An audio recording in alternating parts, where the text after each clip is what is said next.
पिछले क्लास में हम लोग देखे थे कि किसी भी बॉडी का कॉन्टिन्यूअस बॉडी का सेंटर ऑफ मास कैसे निकालते हैं।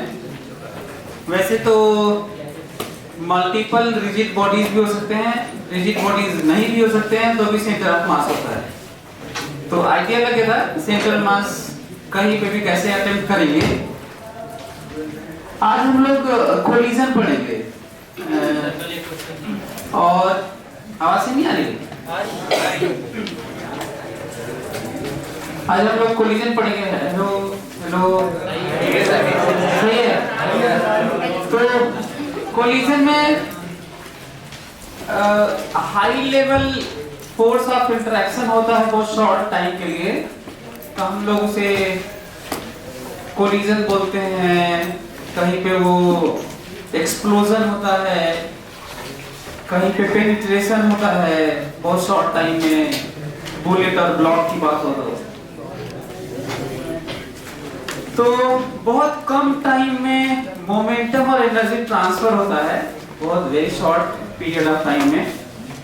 तो हम लोग एनएलएम लगते हुए भी हम लोग वो नहीं लगाते, बल्कि इंपल्स की बात करते हैं, इंपल्स पढ़ते हैं। तो इंपल्स इसमें पढ़ेंगे, मतलब मोमेंटम पढ़ेंगे, काइनेटिक एनर्जी तो पढ़ ही चुके हैं, मोमेंटम पढ़ेंगे, इंपल्स पढ़ेंगे, और दो बॉडी के, जनरली दो बॉडी के बीच में इंटरैक्शन हाई लेवल का पढ़ेंगे।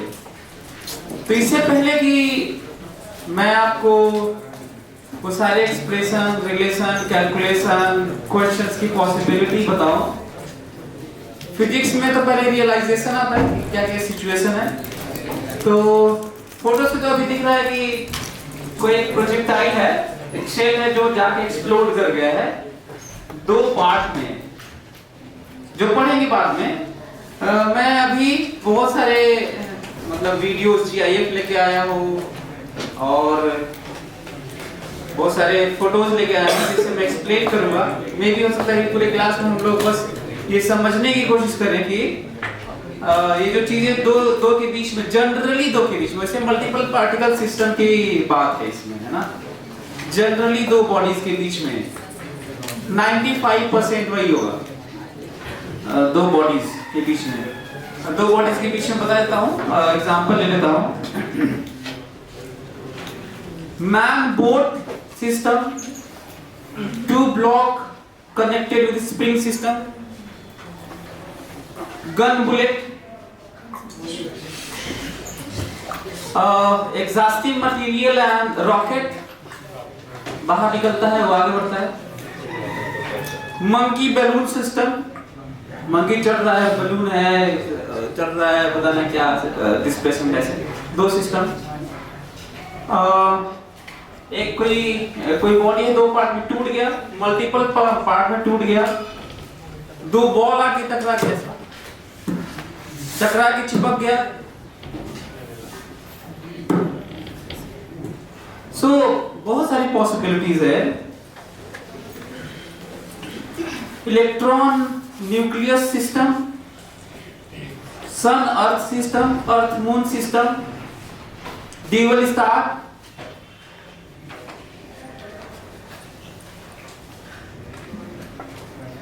ऑब्लिक कोलिजन में हेड ऑन ऑब्लिक के सब तो टाइप हो गया।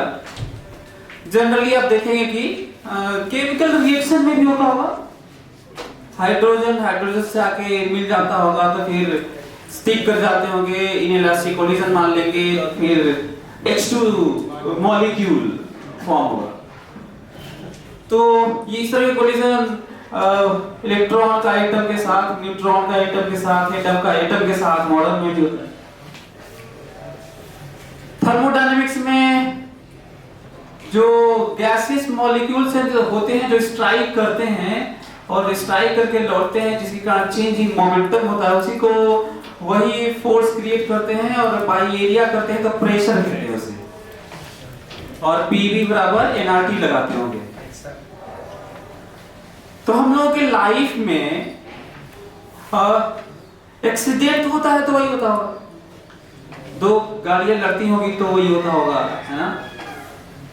जब आप क्रिकेट खेलते हैं तो बैट बॉल टेनिस खेलते हैं तो रैकेट और बॉल, टेनिस बॉल। तो फुटबॉल खेलते होंगे तो मैन और लेग और football, volleyball hand and volleyball. तो इस तरह की चीजें आपको देखने को जनरली मिलेंगी ना रियल लाइफ में। टग वॉर, रस्साकसी, एक टीम इधर खींचना चाहती है, एक टीम उधर खींचना चाहती है, और ऐसा नहीं होता कि जिस टीम का मास ज्यादा होता है वही जीत जाएगी। यदि ऐसे विन कराना हो तो वेट कर लेते। कई लोग लगता है मोटे मोटे ही जीत जाएंगे, ऐसा नहीं होता, ठीक है। यदि ऐसा होता तो वेट कराते, वो खेल के क्यों खिलाते, है ना। कुश्ती में भी यही होता है। कुश्ती में भी एक रेंज बना लेते हैं कि 50 केजी वाला ना, फिर तो 50 केजी का ये मतलब नहीं है कि 50 ही होना चाहिए। यदि 100 ग्राम ज्यादा होगा तो अब निकाले 100 ग्राम। ये नहीं होता है, एक थोड़ा सा रेंज होता है, और उस रेंज में इसका मतलब ये नहीं था कि जो ज्यादा है वो जीत जाएगा, क्योंकि स्किल भी होता है ना। तो टग वॉर में भी ऐसे होता है। तो इससे पहले कि हम लोग mathematical expression, calculation, theoretical aspect पढ़े, पहले वो चीजों को देख लेते हैं और समझने की कोशिश करते हैं। तो यदि मैं रिलेट करूं न्यूटन्स लॉज ऑफ मोशन से, तो एक्शन रिएक्शन तो वहां ही होता था, लेकिन हम लोग एक फोर्स लेते थे उसमें, और कम देखने को मिलता था। और जब सॉल्व करते थे तो हो सकता है दोनों को लेते रहे होंगे, तो फिर दोनों फोर्स लगाते थे और देखते थे। यहाँ पे जनरली देखने को मिलेगा, क्योंकि जनरली दोनों को कंसीडर किया जाएगा, दोनों बॉल को कंसीडर किया जाएगा, गन बुलेट को कंसीडर किया जाएगा, ऐसे। तो यहाँ पे भी एक्शन रिएक्शन होगा, बहुत हाई लेवल का होगा, और न्यूटन्स थर्ड लॉ वैसे ही होल्ड करेगा जैसे होल्ड करता आया है और करता रहेगा भी जब तक सूरज चांद रहेगा। तो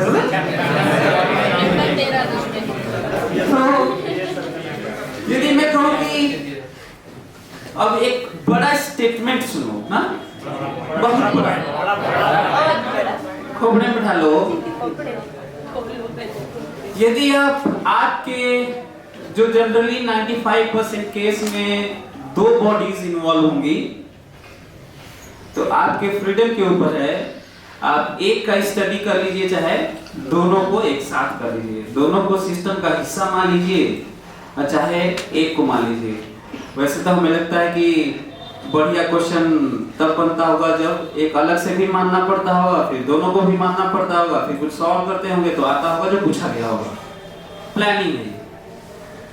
होगा क्या वो बता देता हूं। जब दो चीजें आपस में इंटरैक्ट करें और दोनों को सिस्टम मान लें, तो एक्सटर्नल फोर्स दोनों पर लगेगा, तभी सेंटर ऑफ मास का एक्सेलरेशन होगा, नहीं तो नहीं होगा। और सेंटर ऑफ मास तो जनरली एक्सटर्नल फोर्स नहीं लगेगा। अच्छा, ये नहीं करो ऑलवेज नहीं लगेगा, ये करो जनरली नहीं लगेगा। और जनरली नहीं लगेगा तो सेंटर ऑफ मास का एक्सेलरेशन नहीं होगा, और सेंटर ऑफ मास का एक्सेलरेशन नहीं होगा तो सेंटर ऑफ मास की वेलोसिटी वही रहेगी जो पहले थी, फेनोमेना से पहले। फेनोमेना मतलब लड़ जाना, चिपक जाना, एक्सप्लोजन, है ना, पेनिट्रेशन, एक दूसरे पे कैसे ग्रेजुअल भी फोर्स लगे तो भी सेंटर ऑफ मास का एक्सेलरेशन नहीं होगा। और सेंटर ऑफ मास का एक्सेलरेशन नहीं होगा तो सेंटर ऑफ मास का पोजीशन वही रहेगा, ये नहीं, सेंटर ऑफ मास की वेलोसिटी चेंज नहीं होगी। यदि सेंटर ऑफ मास की वेलोसिटी चेंज नहीं होगी मतलब जो रहेगी वही रहेगी, और जो रहेगी वही रहेगी मतलब यदि जीरो है तो जीरो ही रहेगी, तब पोजीशन भी चेंज नहीं होगा। ध्यान, इसलिए मैं बोल रहा था ना, ये बड़ी बात है ये। यदि आप ध्यान देंगे तो बहुत सारे क्वेश्चन होंगे इसी से। तो सेंटर ऑफ मास की वेलोसिटी चेंज नहीं होगी और सेंटर ऑफ मास की वेलोसिटी चेंज नहीं होगी मतलब जो पहले थी वही रहेगी। यदि जीरो है तो जीरो रहेगी, यदि जीरो नहीं है, किसी डायरेक्शन में थी पहले दोनों का मिलाकर, तो लड़ने के बाद चिपक जाने के बाद, इधर उधर भागने लगने के बाद, भाग लगने के बाद कि भाग रहे होगे, चाहे एक्सप्लोजन के बाद, फर्क नहीं पड़ता, सेंटर ऑफ मास की वेलोसिटी उसी डायरेक्शन में रहेगी, उतनी ही रहेगी मैग्नीट्यूड में। इसमें भी यदि कहूं कि जनरली शुरू में नहीं रहेगी तो ये भी अच्छा होगा, जनरली शुरू में नहीं रहेगी बहुत सारे केस में, लेकिन हाँ कुछ केस में। अब इसको रेशियो में ऐसे कर सकता हूं कि 70-80% शुरू में जीरो रहेगी और 20-30% में शुरू में रहेगी। जब दो बॉल चल रहे होंगे तो शुरू में रहेगी सेंटर ऑफ मास की वेलोसिटी, फिर बदलेगी नहीं। तो ये लड़ने भिड़ने, एक्सप्लोजन, ब्लास्ट और ये सब पेनिट्रेशन, ये सब इंटरेक्शन, ये सबसे बदलता क्या है? तब मोमेंटम तो नहीं बदलेगा, एक्सेलरेशन भी अब बाहर से तो लग नहीं रहा है, तो बदलता ये है उनका शेप बदल सकता है, उनकी काइनेटिक एनर्जी चेंज हो सकती है, लॉस हो सकती है। ब्लास्ट में काइनेटिक एनर्जी बढ़ सकती है, इंटरनल एनर्जी कन्वर्ट हो जाती है किसमें? काइनेटिक एनर्जी में। जो बम पटाखा होता है, जब वो फटता है तो मोमेंटम नहीं बदलता, क्यों? क्योंकि एक्सटर्नल फोर्स होता नहीं है। क्या बदल जाता है? काइनेटिक एनर्जी बदलती है कि नहीं? बदलती है। शुरू में कितनी रहती है? 0। और ब्लास्ट करता है तो बहुत सारे पार्टिकल इधर उधर भागते हैं, काइनेटिक एनर्जी सबको जोड़ना हो तो काइनेटिक एनर्जी बदल जाती है, मोमेंटम नहीं बदलता। अच्छा, ऐसा तो कब पता चलेगा कि क्यों ऐसा हुआ कि काइनेटिक एनर्जी बदलना नहीं बदलना है, मोमेंटम ये सब कैसे? तो मैं बता देता हूं आपको। मोमेंटम बदलना नहीं बदलना एक अलग एस्पेक्ट है, उसका काइनेटिक एनर्जी से लेना देना है ही नहीं। मोमेंटम तब नहीं बदलता, कांस्टेंट या कंजर्व रहता है जब एक्सटर्नल फोर्स सिस्टम पर 0 होता है। ये बड़ी बात है। हम तो कहते हैं कि इसी से बहुत सारे क्वेश्चन सॉल्व होंगे। जब किसी सिस्टम पर एक्सटर्नल फोर्स 0 होता है, नेट फोर्स एक्सटर्नल, दोनों बॉडी को सिस्टम मान लिया, बाहर से कोई फोर्स लग नहीं रहा है, तो अब कुछ भी हो आपस में, एक दूसरे को खींचे, धक्का दे दे, भागने लगे, लड़ जाए, टूट जाए, 2 से 4 हो जाए, फर्क नहीं पड़ता, मोमेंटम नहीं बदलेगा। पर क्या बदल जाएगा? काइनेटिक एनर्जी, क्योंकि काइनेटिक एनर्जी का बदलना नहीं बदलना दूसरी चीज है। उसका एक्सटर्नल फोर्स से मतलब नहीं है, उसका लॉस से मतलब है, उसका गेन से मतलब है, और गेन फ्रॉम कन्वर्जन से मतलब है, from internal energy to kinetic energy से मतलब है। तो यदि इतना भाग ध्यान दे रहे हैं तो फिर अब इसमें बात करते हैं एक एक का। तो इससे पहले कि यहाँ पे हम लोग लौट आए, पहले एक आध दो आगे की बात कर लेते हैं।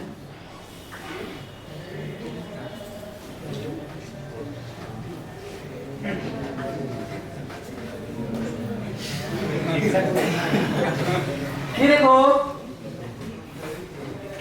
एक बॉल आ रहा था, एक बॉल आ रहा था, उधर से भी एक बॉल आ रहा था, दोनों लड़े और इसका वेलोसिटी थोड़ा कम हो गया और लौट गया। ये सब इस पे डिपेंड करता है कि उनकी वेलोसिटी कितनी थी और मैटर कैसा था। हम लोग टाइप भी पढ़ेंगे, हेड ऑन कोलिजन है, टाइप भी पढ़ेंगे, परफेक्टली इलास्टिक, परफेक्टली इनइलास्टिक और पार्शियली इलास्टिक या पार्शियली इनइलास्टिक, दोनों एक ही बात है। इसको हम लोग और भी स्लो करके देखेंगे, अभी तो स्लो दिख ही रहा है ये, और भी स्लो करके देखेंगे और इतना रिजिड भी नहीं देखेंगे, बल्कि रबर का देखेंगे किस तरह का इंटरेक्शन लेवल होता है, जिसमें टाइम ड्यूरेशन ऑफ कोलिजन ज्यादा कर सकते हैं। ये कोलिजन का ड्यूरेशन, यदि दो बॉल देखिए, दो बॉल है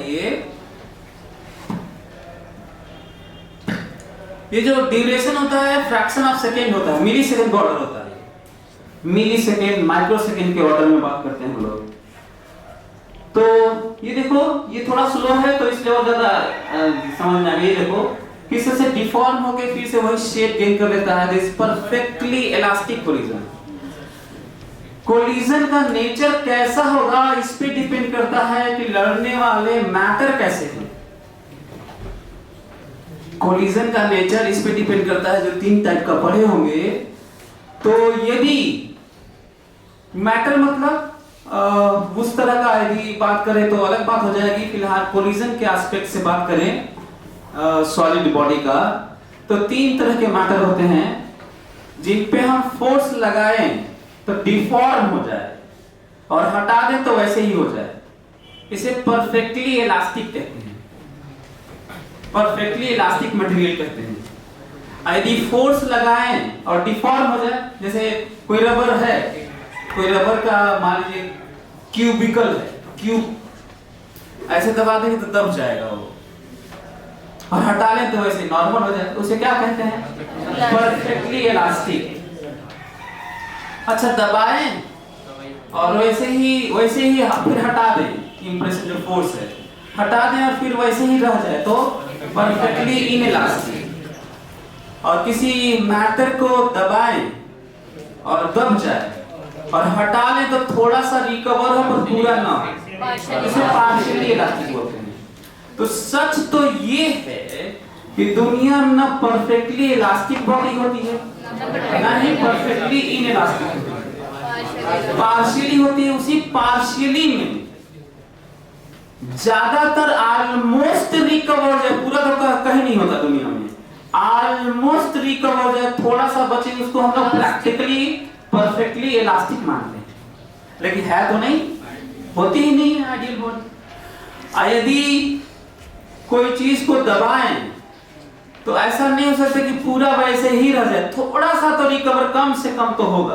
तो थोड़ा सा रिकवर हो जाता है, तो थोड़ा सा, ज्यादा नहीं हो, थोड़ा सा हो, तो उसी को हम लोग प्रैक्टिकली क्या मान लेते हैं? Perfectly inelastic. और ठीक ठाक रिकवर और ठीक ठाक बचा रहे तो पार्शियली। लेकिन सच ये है कि दुनिया में सारे ही क्या होते हैं? पार्शियली, क्योंकि आइडियल बॉडी होती ही नहीं। मेरी बात समझ में आ रही है आप लोगों को? अच्छा, इसी नेचर पे डिपेंड करता है कि कोलिजन कैसा होगा। अब कई लोग सोचते हैं कि सर वो जो बॉल बियरिंग्स होते हैं, स्टील का जो बॉल होता है इतना हार्ड, वो परफेक्टली इलास्टिक होता है, मार दोगे तो ऐसे दबता है, बहुत इतना स्टिफनेस ज्यादा होता है कि दबता है, फिर रिकवर हो जाता है, वो पता नहीं चलता है, वो उनके लड़ने से पता नहीं चलता है कि डिफॉर्म हुआ है, क्योंकि डिफॉर्मेशन का लेवल बहुत छोटा होता है, क्योंकि स्टिफनेस ज्यादा होती है, पर होता परफेक्टली इलास्टिक टाइप का है, जिसको हम लोग प्रैक्टिकली परफेक्टली इलास्टिक बोलते भी। समझ में आ रहा है मेरी बात? तो वही चीज यहाँ पे, सो रबर में थोड़ा इंटरेक्शन लेवल, और ये देखिए शेप डिफॉर्म हुआ, फिर शेप गेन हो गया, और यही रीजन था कि ये क्या था? परफेक्टली इलास्टिक कोलिजन था। और हम लोग देखेंगे कि मास बराबर हो तो ये रुक जाता है और दूसरा चला जाता है, देखेंगे, शायद आप लोग पढ़े भी हो। तो इसमें क्या है?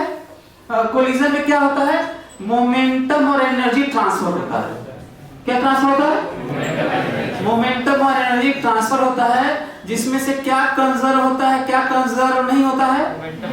मोमेंटम हमेशा ही कंजर्व होता है, क्योंकि एक्सटर्नल फोर्स जनरली नहीं होता है, पर energy conserve, kinetic energy conserve हो भी सकता है और नहीं भी हो सकता है।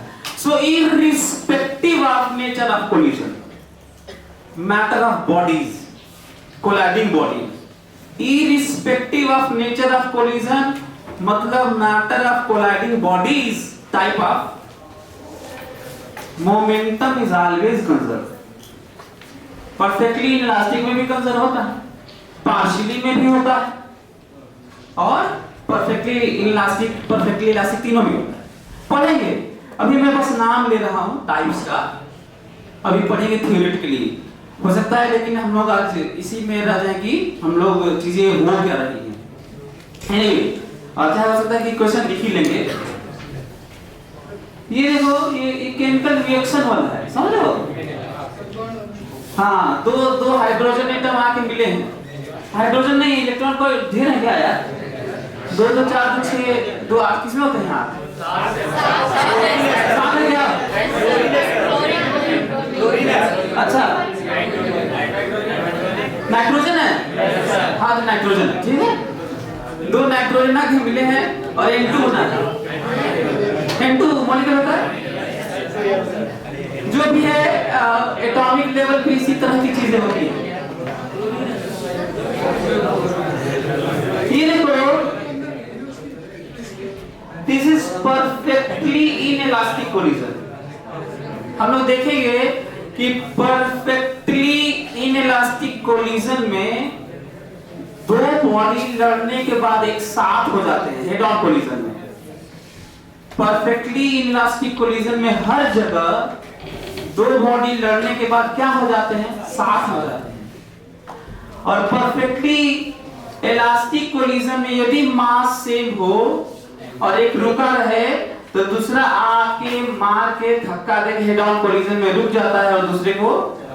सो from perfectly inelastic to elastic तक की जर्नी दिखा रहा हूं। इसके बीच में कौन सा वाला है,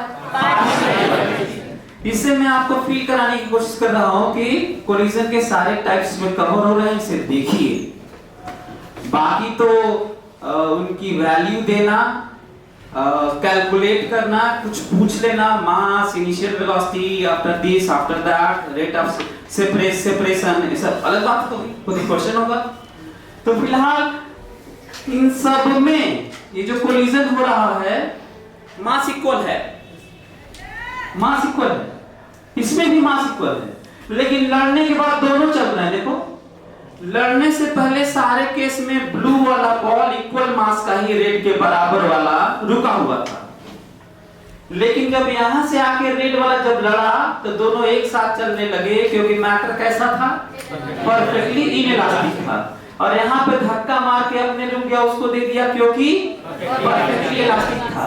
लेकिन बीच में भी ऐसा हुआ, पर दोनों में से कोई रुका नहीं है, पूरा ट्रांसफर हुआ, पार्शियली था। ये सारे ही केस में क्या कंजर्व है जानते हैं, और कंजर्व ही नहीं, कांस्टेंट। वो तो अलग बात है कि हम लोग अपने सहूलियत के नाम पे कर देते हैं बिफोर एंड आफ्टर करके वैल्यू निकालना होता है, इसलिए इनिशियल फाइनल करते हैं। और जब भी इनिशियल फाइनल की बात होती है तो कंजर्वेशन और नॉट कंजर्वेशन की बात होती है, तो इसलिए ज्यादा साउंड क्या करने लगता है, कंजर्वेशन। नहीं तो मोमेंटम क्या है, कांस्टेंट है, ये नहीं जानो। तो ये सारे ही केस में मोमेंटम क्या है, कंजर्व है।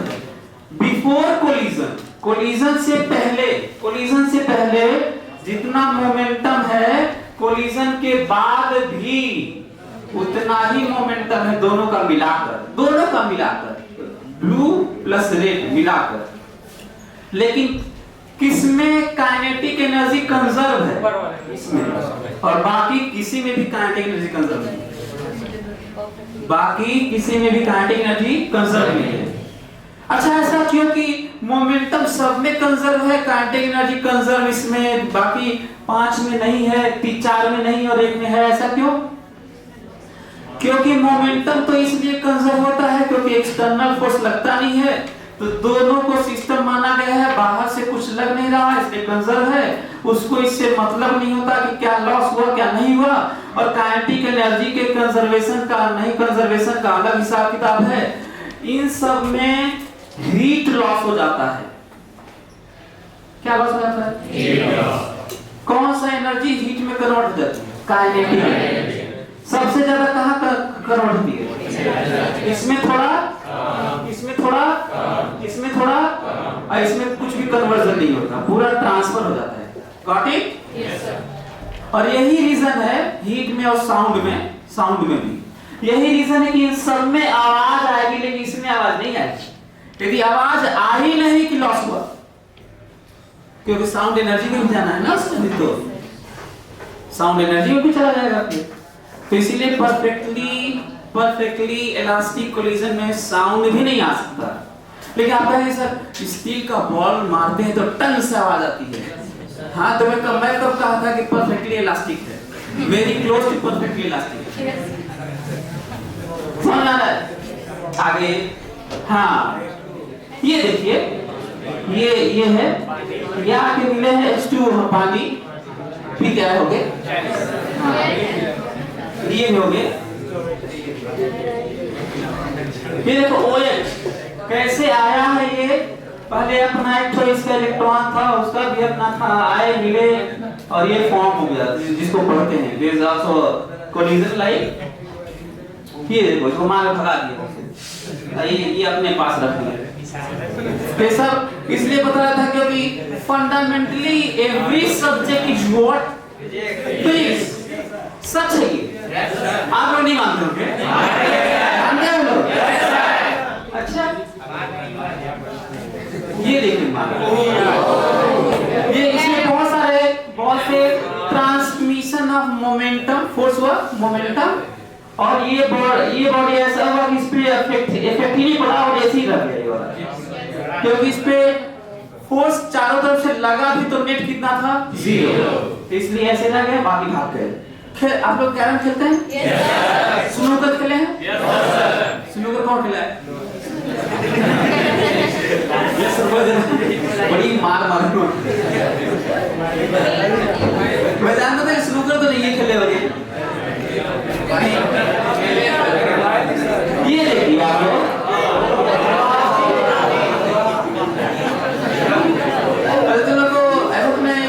एरोस्पेस इंजीनियरिंग लेनी है, देख के थोड़ा बहुत मजा आया होगा, इसी में जाना है।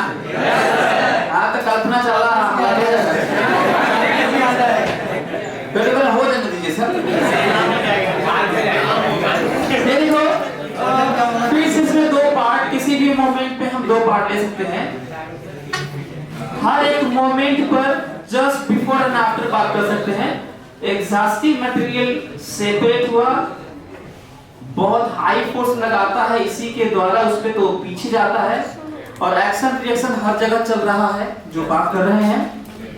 तो जब ये इस पे फोर्स लगाता है, एग्जॉस्टिव मटेरियल जो कंबस्शन होता है तो पीछे जाता है, तो फोर्स लगता होगा तभी एक्सेलरेट होता होगा, वेलोसिटी आती होगी तो पीछे जाता होगा, तो वो छोड़ता तो होगा नहीं, वो भी इस पे फोर्स लगाता होगा, जिसके कारण ये आगे बढ़ता है। There is conservation of momentum, तो इस तरह से आगे बढ़ता है। इसमें बहुत सारे चैम्बर्स होते हैं, लास्ट में यहाँ पे एक मशीन होती है जो फिर रिवॉल्व करती है, जो आप चाहते हैं कहीं पे लैंडिंग कराना, उसको चाहे रिवॉल्व कराना, कंट्रोल करते हैं। लेकिन ये सब भारी मास, एक बड़ा पार्ट 98-99% मास ये चैम्बर्स वाली ही होते हैं। वो वाला जो यूज मशीन करना उसका तो बड़ा कम वेट होता होगा, उसको ले जाने के लिए सब सिस्टम लगा होता है। लेकिन ये किसके लिए? हाँ मास्टर से बोल सकते हैं, रिलेटिव टर्म है। हाँ ये देखिए, नॉर्मल के लॉन्ग इंटरैक्शन होता है, ऑब्लिक कोलिजन है। ये जब आके लड़ा ऐसे, सिक्का है क्या यार?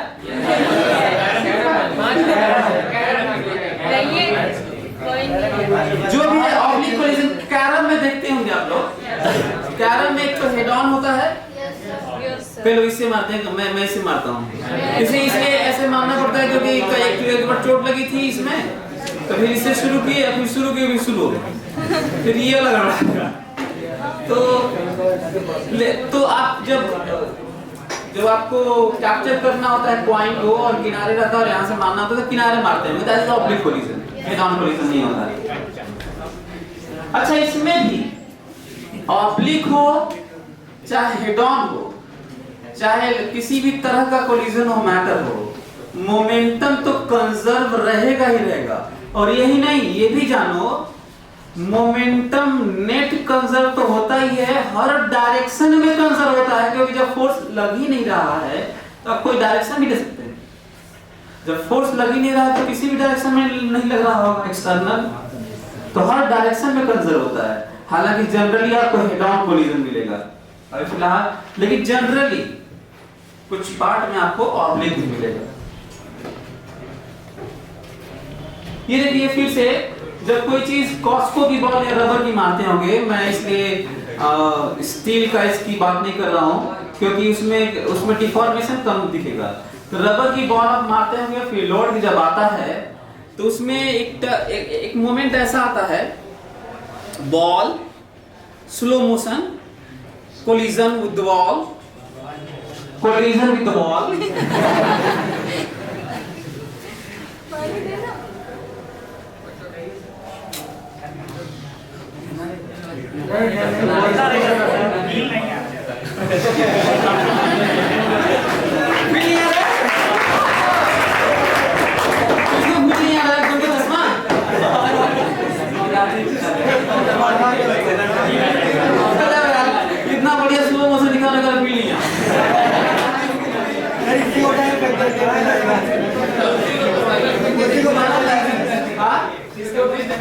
अरे तुम्हारे मुंह पे मारे क्या तब महसूस होगा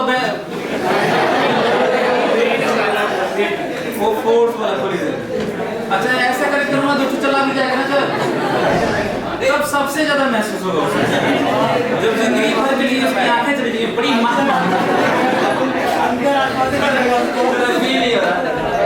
देखो जब इंटरेक्शन होता है तो एक मोमेंट देखो डिफॉर्म हुआ फिर अपने शेप में आया दिस परफेक्टली इलास्टिक कोलिजन। ये जब एक कांटेक्ट में आता है जब बॉल कांटेक्ट में आता है तो फोर्स 0 से बढ़ना शुरू होता है। कितने से? 0 और बहुत तेजी से फ्रैक्शन ऑफ सेकंड में बढ़ के किस ऑर्डर में पहुंचता है 10 to power 6 Newton 10 to power 8 Newton. और ये रिटार्ड होता है और इसकी वेलोसिटी 0 भी होती है। कितनी भी होती है? 0। लेकिन फोर्स लगता रहता है क्योंकि उसे खुलना भी है। खुलना मतलब समझ है? डिफॉल्ट हो गया है तो खुलना भी है। तो ये खुलने के नाम पे फोर्स लगता रहता है। तो 0 होने के बावजूद भी फोर्स लगता रहता है तो एक्सेलरेट होता है और एक्सेलरेट होके फिर वो वेलोसिटी गेन करता है फिर लौटता है। मेरी बात समझ में? जब ये बॉल आके कितना अभी फोर्स है जैसे ही हर मोमेंट बताना कितना फोर्स है अभी 0 बढ़ के और मेरे बॉल ये जो मेरे बॉल इधर फोर्स है तो फोर्स लग रहा है तो रिटार्ड हो रहा है ये वेलोसिटी कितनी 0 मोस्ट डिफॉर्म्ड केस। कैसा कैसा है? Most deformed. लेकिन ऐसे ही नहीं रहता है खुलना चाहता है इसकी प्रॉपर्टी है ये मैटर ही ऐसा है खुलना चाहता है तो फोर्स लग रहा है 0 हो चुका है लेकिन फोर्स उस पे लग रहा है। अच्छा उस पे लग रहा है तो इसका मतलब ये नहीं कि इस पे नहीं लग रहा है। एक्शन रिएक्शन हर जगह पर ये वॉल है इसमें फर्क नहीं पड़ रहा है इसमें फोर्स लग रहा है एक्सेलरेट होगा और जाएगा। समझ में आ गया? सेम केस जब ऐसे करते हैं कोई सेम केस है यहाँ पे सेकेंड्स टाइम फ्रेम दिखाया गया है यहाँ पे वही सेम केस है जब पटकते हैं तो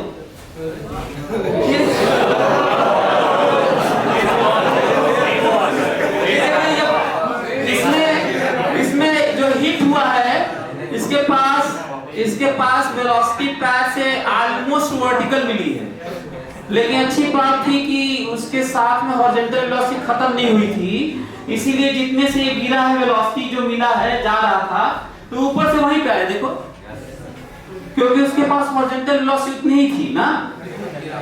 मेरी बात समझ में आ रही है मैं क्या बोल रहा हूँ? तो स्टाइल मोशन का भी इसमें आ गया है तो उसी वेलोसिटी से वो भी जा रहा था पैर से वर्टिकल मिल गया था तो आ ही रहा होगा। वर्टिकल सेम रहती है वर्टिकल हॉरिजॉन्टल वेलोसिटी सेम रहती है। हाँ तो वर्टिकल में जाके आया है ना लेकिन यहाँ से कहीं आ रहा होगा फिर उसी के ऊपर बेस बॉल होगा ऐसे कुछ होगा।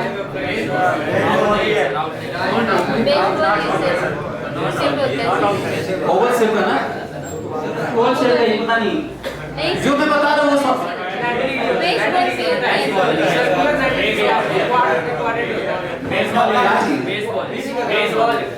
हाँ यार बेसबॉल अच्छा इस पे मत जाओ कि गेम कौन सा है ठीक है और बॉल कौन सा है जो मैं बता रहा हूँ ध्यान सुनो।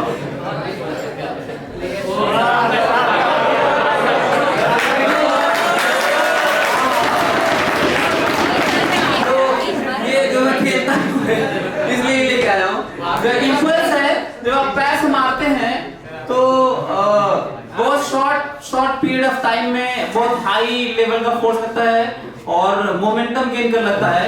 जब जाके पोल को स्ट्राइक करता है तो फिर वहां पे इंपल्स लगता है और ट्रांसमिशन ऑफ फोर्स पूरे पोल में होता है इसीलिए वो झंझना जाता होगा। दिखा रहा होगा इसमें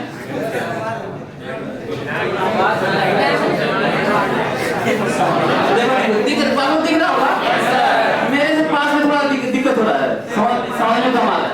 वैसे ये वाला पार्ट में मैं बता दूं कि ये वाला जो दिखा रहा था ये वाला मैंने इनर्शिया वाला due to inertia horizontal velocity same थी वो मैं फील भी किया हूँ। मेरा दोस्त गांव से लेके आ रहा था और अचानक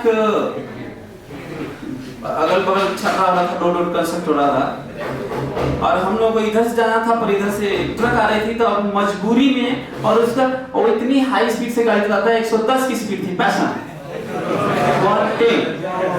और यहाँ पे गड्ढा था, ऐसे गड्ढा था और आगे थोड़ा सा उठा हुआ था, हाँ, तो उसमें गया और स्वागत करने पीछे से उछल गया, हवा में चला गया, पूरा मैं डिस्कनेक्ट हो गया बाइक से। लेकिन अच्छी बात है कि मेरे पास वही वेलोसिटी थी जो बाइक के पास थी। मैं कुछ 1-2 मिनट तक हवा में लहराता था।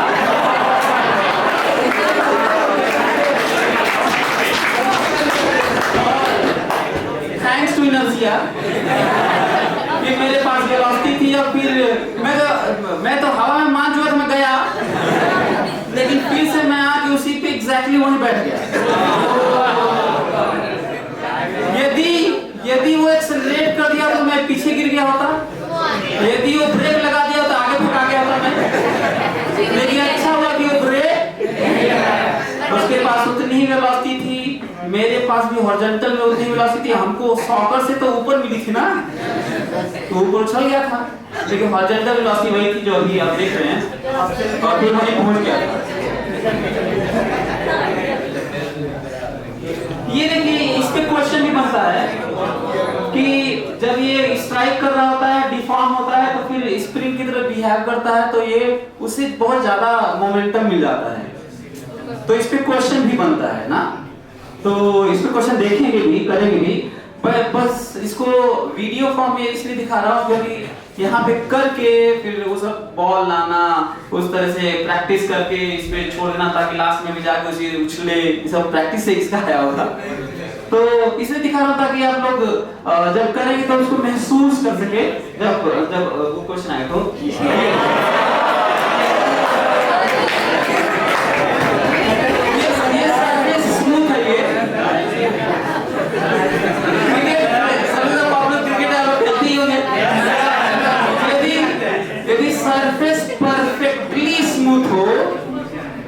परफेक्टली स्मूथ हो तो आप बॉल को फेंकेंगे तो आप तो आउट भी होंगे, और जितना बॉल का मोमेंटम होगा उतना ही आपका भी होगा। डायरेक्शन मैग्नीट्यूड से क्या से होगा, तो जितना बॉल का मोमेंटम होगा उतना ही आपका मोमेंटम, हाँ, आपका उतना ही मैग्नीट्यूड ऑफ मोमेंटम होगा। ये दोनों में ध्यान रखना है, नहीं तो गड़बड़ सकता है। तो और नेट मोमेंटम कितना होगा, 0। क्यों? क्योंकि बॉल प्लस मैन का जो मोमेंटम शुरू में था 0 था, तो बाद में भी 0 ही रहेगा, क्योंकि एक्सटर्नल फोर्स नहीं लगा, जो भी लगा वो आपस में इंटरनल था। यदि मैन प्लस बॉल से ले सिस्टम, तो मैन और उस पे लगाया तो ये सब इंटरनल है, मैन और बॉल के बीच में आपस में जो इंटरनल फोर्सेस हैं जिसके कारण एक्सप्लोजन, पेनिट्रेशन, कोलिजन, ये सब जो होता है उसमें मोमेंटम चेंज हो ही नहीं सकता, जो बात शुरू से करता आ रहा हूं। तो जितना मोमेंटम मैग्नीट्यूड उसका उतना ही इसका, क्यों? ताकि नेट क्या हो जाए, 0, डायरेक्शन उल्टा है। क्यों नेट 0? क्योंकि पहले 0 था और वही रहना चाहिए। अच्छा, कोई ये मान लो स्मूथ सरफेस है, इस पे मैं सरक रहा हूं और बॉल लिया हूं और अब फेंकूंगा तो इनिशियल और फाइनल 0 नहीं है, जो रहेगा शुरू में, फेंकने के बाद मेरा वेलोसिटी कम हो जाएगा या फिर मैं पीछे चला जाऊंगा, सब इस पे डिपेंड करेगा कि कितना मास था बॉल का और कितने से फेंका था। समझ में आ रहा है? ये हो सकता है ना कि मैं ऐसे चल रहा हूं और कोई मास ले कितने से फेंकूं कि मैं रुक जाऊं, ये हो सकता है, कितने से फेंकूं कि मैं रुक जाऊं। एग्जांपल ले लेते हैं तो ज्यादा समझ आएगा। मान लीजिए 60 केजी मैं हूं और 2 केजी का बॉल है मेरे पास ना, तो मैं फेंका ऐसे, और पहले मैं चल रहा था 60 केजी प्लस 2 केजी ऐसे, और मैं चल रहा था 10 मीटर पर सेकेंड से। अब आपको बताना है कि मैं कितने स्पीड से बॉल को फेंकूं ताकि मैं अपने आप को रोक दूं। तो कितना होगा? सर जो आपका मोमेंटम था ना वो बॉल का मोमेंटम हो जाए तो उससे मेरा नहीं, मेरा हमने वो सिस्टम दोनों 62 into 2 कितना? 62 into 2 ये मेरा पहले मोमेंटम था और बाद में मैं तो रुक गया तो मेरा तो जीरो है, तो बराबर होना चाहिए 2 into v तो कितना? 60 मीटर पर सेकेंड, 62 मीटर पर सेकेंड। कितने से फेंकूं? तब मैं रुक जाऊंगा। यदि 62.1 मीटर पर सेकेंड से फेंकूंगा ना तो आप पीछे जाने लगूंगा। 61.9 से फेंकूंगा तो आगे समझ में आ रहा है? और 62 से फेंकूंगा तो नहीं जाऊंगा, रुक जाऊंगा। ये इस तरह का डिस्कशन आपके दिमाग में रहना चाहिए कि मोमेंटम कंजर्व होगा, मोमेंटम कंजर्व होगा। अच्छा हाँ, काइनेटिक एनर्जी कंजर्व नहीं है इसमें। अभी जो हुआ है, ये जो बात कर रहा था मैं, काइनेटिक एनर्जी कंजर्व नहीं है, मोमेंटम कंजर्व, ये समझना। तो ऐसे क्वेश्चन होता है कि कोई चीज, ये भी क्वेश्चन बहुत पॉपुलर है कि आप कहीं स्मूथ सरफेस पे हैं, कहीं पॉन्ड में है, तालाब में है और आइस है जिसको स्मूथ माना जा रहा है, कंप्लीटली स्मूथ, और उस पे आप बैठे हुए हैं, है ना? अब आपको उससे बाहर निकलना है, उससे बाहर निकलना है, चाहे उस कोई सरफेस मान लीजिए ग्राउंड पे, पॉन्ड में नहीं है तो भी, और उससे उस स्मूथ सरफेस से बाहर निकलना है ताकि आप ठहर जाएं, कुछ कर पाएं। स्मूथ है तो आप निकल ही नहीं पा रहे हैं, तो कैसे बाहर निकल सकते हैं? mg नीचे लगता रहेगा, ऊपर नॉर्मल रहता है, उछलने कूदने से कुछ फर्क नहीं पड़ेगा, आप उछल कूद सकते हैं लेकिन वही रहेंगे।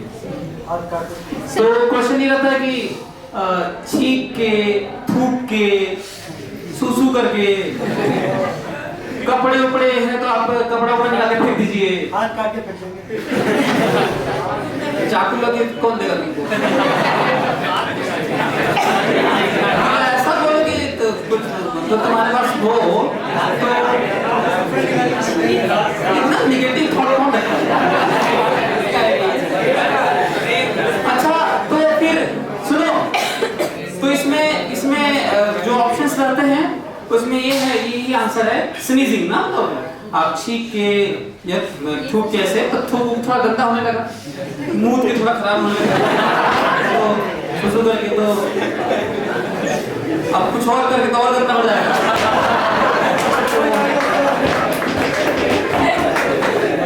तो ये इसका मतलब ये ऐसे कर सकते देखिए, मैं यदि स्मूथ सरफेस पे हूँ, ऐसे देखो, हाँ ऐसे क्या, तो आप इधर जाएंगे, आप फिर उसका मुड़ जाइए, ऐसे सांस लीजिए तो और खिंचा जाएंगे आप फिर मुड़ जाइए। ये नहीं कि ऐसे किए आगे पीछे ये नहीं करना।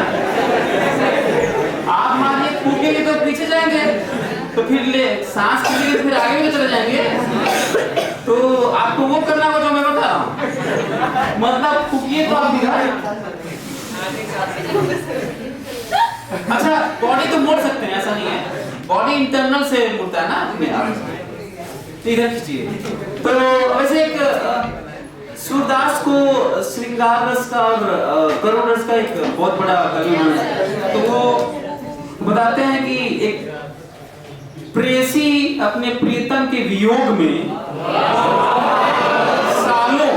सालों के वियोग में बिना खाए पी इतनी सूख गई है, इस तरह की हो गई है।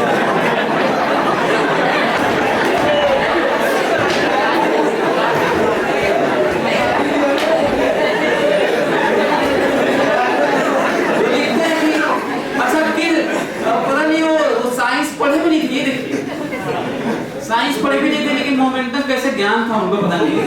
अगर देखिए वो इतना ऑलमोस्ट मासलेस हो गई है, टेंडिंग टू जीरो मास हो गया, सूख गई है, खाना पीना सालों से छोड़ी हुई है और वो वियोग में इतनी दुबली पतली और इतनी हल्की हो गई है कि जब सांस लेती है तो कई किलोमीटर आगे चली जाती है और सांस छोड़ती है तो कई किलोमीटर पीछे आती है और दोलन गति कर रही है, कई किलोमीटर आगे पीछे वाली बात इमेजिन करें। और पता नहीं उनको साइंस आता था कि नहीं आती है तो नहीं मालूम, लेकिन इससे तो लग ही रहा है। टाइम पीरियड ऑफ तो आप लोग ये समझ में आया? सो कैसे आप, ये भी क्वेश्चन बनता है कैसे आप उससे निकल सकते हैं। कपड़ा फेंक के भी निकल सकते हैं, कपड़ा का थोड़ा ज्यादा मास होगा, ऐसे कपड़ा निकाला फेंका तेजी से, तो यदि कपड़े में फोर्स आप लगाएंगे तो कपड़े को वेलोसिटी मिलेगा, फोर्स मिलेगा, इंपल्स मिलेगा, तो आप पे भी उतना ही लगेगा। पर आपका मास ज्यादा है तो थोड़ा कम वेलोसिटी मिलेगा, क्योंकि मोमेंटम का मैग्नीट्यूड तो बराबर होना है। तो अपने कपड़े निकाल के फेंक सकते हैं और जो थोड़ी बहुत वेलोसिटी मिलेगी उससे अच्छा ये नहीं कि स्मूथ है तो जो मिल जाएगी फिर चलेंगे आप इससे। लेकिन सांस वाले में थोड़ी दिक्कत है, जैसे फूंक के रोकना पड़ेगा ताकि आप बाहर निकल जाए, उससे पहले यदि ले लिए सांस खिंचा जाए तो उसमें भी आप कर सकते हैं। आप कर सकते थे कि सर कपड़ा तो कर रहे हैं कि फेंक दिए तो वेलोसिटी मिल गई तो निकल गए, सांस वाले में कहा है मुड़ जा रहे थे। यदि उतने देर तक सांस रोक सकते हैं तो आप चलते रहेंगे, लेकिन यदि नहीं पहुंच पाए तो क्या करना होगा, फिर आपको मुड़ के सांस लेना पड़ेगा। ये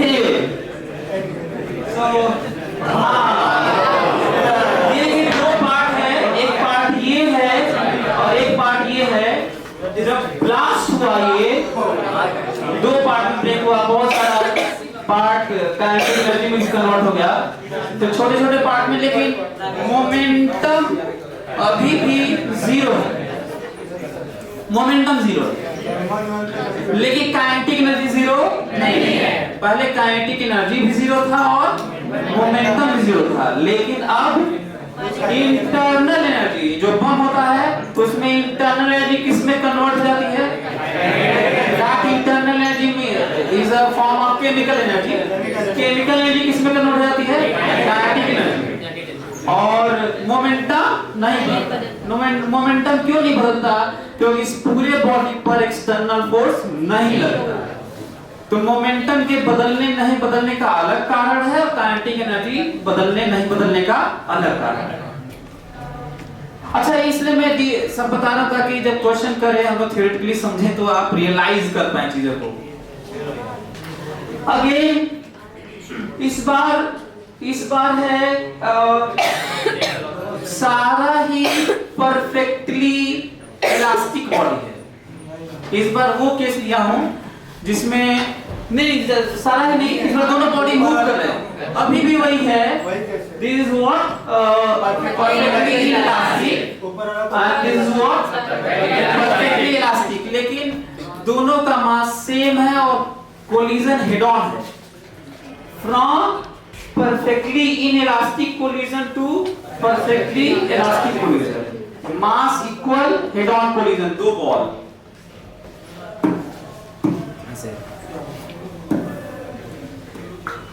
यदि दो बॉल का वेलोसिटी सेम हो, दो बॉल का मास सेम और वेलोसिटी सेम हो, तो परफेक्टली इनइलास्टिक कोलिजन में साथ में ही रहना है, ऐसे रह जाए क्योंकि साथ में रहना है। यदि दो बॉल सेम हो, इसका वेलोसिटी ज्यादा हो तो साथ में रहना है, इसका वेलोसिटी ज्यादा है इसका कम है तो लड़ेंगे और ऐसे जाएंगे, इसका ज्यादा होगा तो लड़ेंगे और ऐसे जाएंगे, और दोनों का सेम रहेगा तो लड़ेंगे और यहीं पे रुक जाएंगे। तो साथ में तो रहेंगे ही, क्योंकि परफेक्टली इनइलास्टिक में साथ में ही रहेंगे। इसीलिए जब बुलेट को फायर करते हैं और वो कैप्चर कर लेता है ब्लॉक, पेनिट्रेट करके उसी में एम्बेडेड रहता है, उसी में धंसा रह जाता है, तो ऐसे केस को परफेक्टली इनइलास्टिक तरफ ट्रीट भी कर सकते हैं क्योंकि साथ ही में रह गया है ना।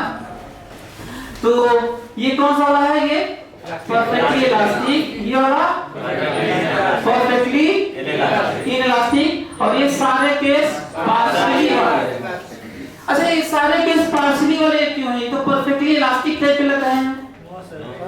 कैसे कह सकते हैं कि पार्शियली इलास्टिक वाले हैं? ताकि ये लिक्विड जब पहले आए तो उसी तो आपके नहीं जा रहे हैं, स्पीड उनकी जाने की कम है, थोड़ी एनर्जी लॉस हुई है, एनर्जी और मोमेंटम भी पूरा इसका उसको और उसका इसको ट्रांसफर नहीं हुआ है, जबकि परफेक्टली इलास्टिक में ये होता है। इसका मोमेंटम पूरा किसको ट्रांसफर हो जाता है? उसको, और उसका इसको। लेकिन इन दोनों में ऐसा हाँ ट्रांसफर बराबर हुआ है, ये और बात है। लेकिन जितना था उतना नहीं हुआ है, जितना था उतना नहीं हुआ है। अपर मोमेंटम कंजर्व है, मोमेंटम कंजर्व है। क्यों कंजर्व है मोमेंटम? कोई बता सकता है, एक्सप्लेन कर सकता है? मोमेंटम पूरा ट्रांसफर नहीं हुआ है, नहीं दिख रहा है, फिर भी मोमेंटम क्यों कंजर्व है? मोमेंटम पहले भी जीरो था, अभी भी मोमेंटम पहले भी जीरो था और अभी भी जीरो है। मोमेंटम पहले भी जीरो था और अभी भी जीरो है। मोमेंटम क्यों पहले जीरो था? क्योंकि इतना मोमेंटम इधर था, चलने से पहले उतना ही इधर का सिस्टम था और नेट जीरो था। चलने के बाद भी जितना इधर है उतना ही इधर है। तो एक इंपॉर्टेंट पॉइंट है बराबर मास वाला। तो बराबर मास का केस तो हमको लगता है कि इसी में ही काफी दिख गया, हालांकि हम लोग थियोरेटिकली करेंगे भी। NaCl केमिस्ट्री भी पढ़ा दे रहा हूं तुम लोगों को बीच में। इसके पास ये ट्रांसफर हो गया, ये प्लस चार्ज हो गया और ये माइनस चार्ज हो गया। पहले नहीं था, पहले न्यूट्रल थे। तो ये कोलिजन में इलेक्ट्रॉन का क्या हो गया? ट्रांसफर हो गया ना, जो चेंज हुआ है। पर क्या चेंज नहीं हुआ होगा? मोमेंटम ट्रांसफर नहीं हो सकता। मोमेंटम ट्रांसफर मतलब एज अ होल बॉडी कहीं और नहीं जा सकता या कहीं से नहीं आ सकता, तो उसके लिए आपको एक्सटर्नल फोर्स की जरूरत पड़ेगी। एनीवे, सो इधर देखिए, ये देखो वही स्लो मोशन। यदि रबर उसकी रिजिडिटी बहुत कम हो किसी बॉडी की, तो वो स्लो मोशन जिसकी बात कर रहा था मैं, बहुत ही कम हो तो ये बल्कि ऑसिलेट करता हुआ थोड़ा चलेगा, लड़ने के बाद भी शेप इसका बदलता रहेगा, क्योंकि बहुत ही ज्यादा लूज बॉडी है, बहुत ढीली है, रिजिडिटी बहुत ही कम है इसकी, लेकिन लिक्विड बस नहीं है। तो आप लोगों को ये समझ में आया? अंतरिक्ष में उतना पानी दिख रहा है। ये जब आके लड़ा था, तो जब ये स्ट्राइक कर रहा था तो फोर्स इस पे लग रहा था, इस पे भी, वॉल पे भी उतना ही लग रहा था हर मोमेंट पे जितना वॉल पे लग रहा था। लेकिन जितना लगा था बराबर लग रहा था, पर वो वेरिएबल था। मतलब 10 लग रहा था तो उस पे 10 लग रहा था, इस पे 1 लाख लग रहा था तो इस पे भी 1 लाख लग रहा था, फिर 10 टू पावर 8 लगने लगा तो 10 टू पावर 8 लगने लगा, फिर कम होने लगा तो इस पे भी कम होने लगा, साइमल्टेनियस। और वो रुका, और जब रुका था तो फोर्स रुका नहीं था, क्योंकि उसे अपने शेप में आना था और खुलना था उसे, और फोर्स लग रहा था, फिर लौट के एक्सेलरेट हो गया।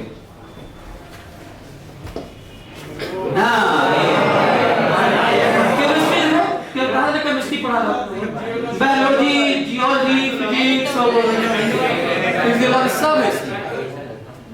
सो अच्छा, ये आपस में एक दूसरे फोर्स लगा रहे थे, तो अभी भी यदि नीचे वाले सरफेस को क्या मान लें? स्मूथ मान लें, तो मोमेंटम इनिशियल कितना है? 0। सो फाइनली एक दूसरे को पुश करने के बाद भी मोमेंटम कितना है? 0। पर काइनेटिक एनर्जी शुरू में 0 है, बाद में 0 नहीं है, क्योंकि उसका अपना अलग रीजन है। आगे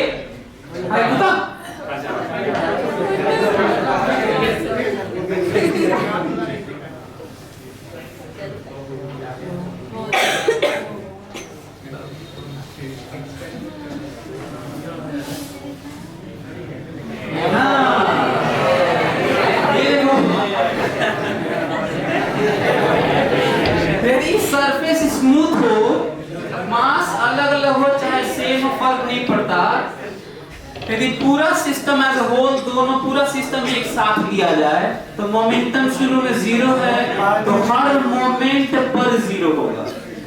आके लड़ जाएंगे तो भी 0 होगा, खींच रहे होंगे तो भी 0 होगा, हर मोमेंट पे 0 होगा। ये समझ, इसके लिए मैं आपको दिखा रहा हूँ। इसमें क्वेश्चन बनता है ऐसे। अच्छा ये बताओ, इसमें भी मैं क्वेश्चन करूं कि ये खींचे, झटका दे दीजिए, चाहे धीरे धीरे खींच लीजिए, position of centre of mass change होगा ही नहीं।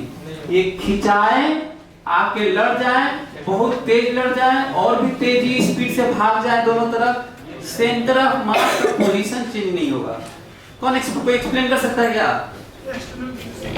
एक्सटर्नल फोर्स 0 है।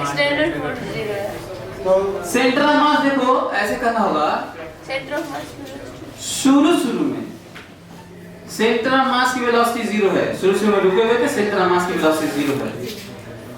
तो सेंटर ऑफ मास की velocity before pulling each other, centre of mass की वेलोसिटी 0 है, तो शुरू में 0 है। एक्सटर्नल फोर्स नहीं लग रहा है, पूरा सिस्टम मिला के। मैं केवल इसकी बात करूंगा तो लग रहा है, मैं केवल इसकी बात करूंगा तो लग रहा है, लेकिन पूरा सिस्टम की बात करूंगा दोनों को मिलाकर एज अ होल, तो इससे एक्सटर्नल फोर्स नहीं लग रहा है। जो लग भी रहा है वो बैलेंस है, नीचे mg और ऊपर नॉर्मल। ये वर्टिकल में तो मोशन होना भी नहीं था, और हॉरिजॉन्टल में लग नहीं रहा है। तो नेट फोर्स कितना है? 0। नेट फोर्स 0 पूरे सिस्टम पे, तो सेंटर ऑफ मास का एक्सेलरेशन 0 और सेंटर ऑफ मास का एक्सेलरेशन 0, तो सेंटर ऑफ मास की वेलोसिटी कांस्टेंट। और सेंटर ऑफ मास की वेलोसिटी कांस्टेंट मतलब जो पहले थी वही रहेगी। पहले थी कितनी? 0। तो रहेगी कितनी? 0। और जब सेंटर ऑफ मास की वेलोसिटी 0, तो सेंटर ऑफ मास का पोजीशन चेंज नहीं होगा। इसका मतलब यदि दोनों का मास सेम मान लिया जाए, तो सेंटर ऑफ मास यहाँ पे है, जितना दूर ये चलेगी उतना ही दूर ये, और सेंटर ऑफ मास ही होगा। सेंटर ऑफ मास पे ही मिलेंगे भी और लड़के फिर चले भी जाएंगे, पर सेंटर ऑफ मास नहीं जाएगा। तो ये भी इंपॉर्टेंट पॉइंट है कि सेंटर ऑफ मास पर ही मिलेंगे।